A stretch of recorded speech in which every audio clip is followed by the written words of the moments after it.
Authorities have taken a joint enforcement action against fintech player INUX'S online mall and its affiliates, resulting in the freezing of 45 bank accounts in 7 banks and seizing of cash totaling 118.7 million ringgit. According to a statement by Bank Negara Malaysia, INUX'S is suspected of committing various offences, including under the Financial Services Act 2013 and the Anti-Money Laundering, Anti-Terrorism Financing and Proceeds of Unlawful Activities Act 2001. 22 premises linked to the company and its affiliates in Kuala Lumpur and Selangor were raided and relevant documents were seized.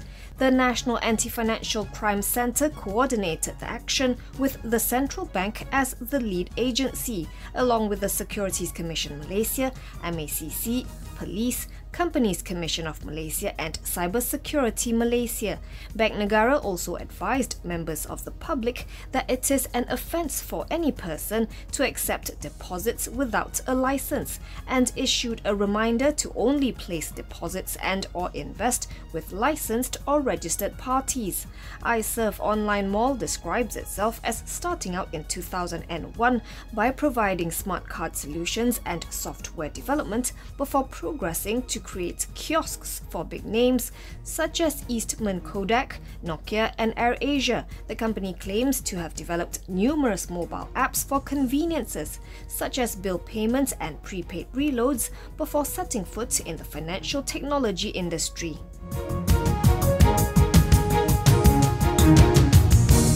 MRT Corp says Phase 1 of the MRT Putrajaya Line, previously referred to as MRT 2, will not be able to open for revenue service this month. Instead, it will likely start operations in the second quarter of 2022, with the earliest opening timeline expected to be beyond March. The line, which covers the stretch between the Kuasa Damansara and Kampong Batu stations, had reached 99.9% construction progress last month. According to MRT Corp CEO Datuk Muhammad Zarif Hashim, trial operations have been ongoing since April 29th this year, with 16 trains running without passengers between the Kuasa Damansara and Kampong Batu stations in full service mode daily to simulate actual operations. He explained a final detailed inspection and system performance demonstration were carried out, but 2 system modules still require further refinement. He said it is important to ensure all primary, secondary and tertiary layers of systems are stable before MRT Corp takes possession of the asset and clears it for operations. This is the second line of the Klang Valley MRT project following the Kajang line, which started operations in July 2017.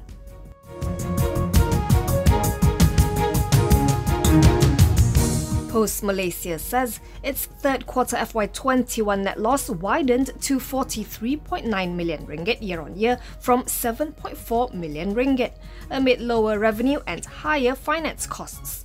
The group, which has been loss-making since the second quarter of FY19, said in a bourse filing that its quarterly revenue fell 13.9% to 536.3 million ringgit from 623 million ringgit a year ago. The group did not declare any dividend for the latest quarter. Compared with the immediate preceding quarter, its net loss narrowed by about 64% from 121.8 million ringgit, while revenue grew 0.5% from 533.89 million ringgit. According to the group, as the COVID-19 situation improves, with both physical stores and malls reopening, there will be some short-term uncertainties in the e-commerce parcel sector, excluding the seasonal spikes. That said, its management is increasingly confident that its turnaround plan is starting to show improvements, and the group should see improved results by year-end. Post Malaysia shares closed unchanged at 78.5 sen, valuing the group at 602.73 million ringgit. Year to date, the counter has fallen 32.33%.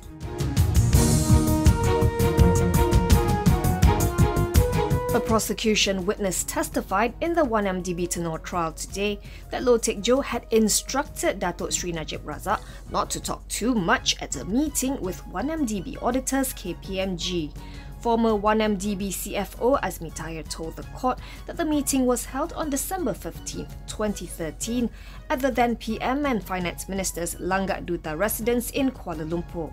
It was to discuss KPMG's refusal to sign off on 1MDB's 2013 accounts. This was because the auditors were dissatisfied with the inadequate explanation and documents provided in relation to 1MDB's $2.3 billion investment in an unknown fund, Bridge Global SPC, that was made through the fund's special purpose vehicle, Brazen Sky. The meeting was not minuted as it was supposed to be informal. Azmi testified that the night before the meeting, Jolo had sent him an email stating how NAJIB should act at the meeting, underlining that NAJIB should not talk too much. The strategy outlined points for NAJIB, including expressing his confidence in the credentials of BSI Bank in Switzerland, which was acting as the fund manager of 1MDB's purported $2.3 billion investment. Azmi also testified that as CFO, the duties of liaising with the auditors and providing them with adequate information fell under his job scope. But during the meeting, NAJIB had answered all of KPMG's queries through Jolo's talking points. He said KPMG still refused to close the audit, as they were not satisfied with the answers given by 1MDB and NAJIB. Not long after, the auditors were replaced by Deloitte.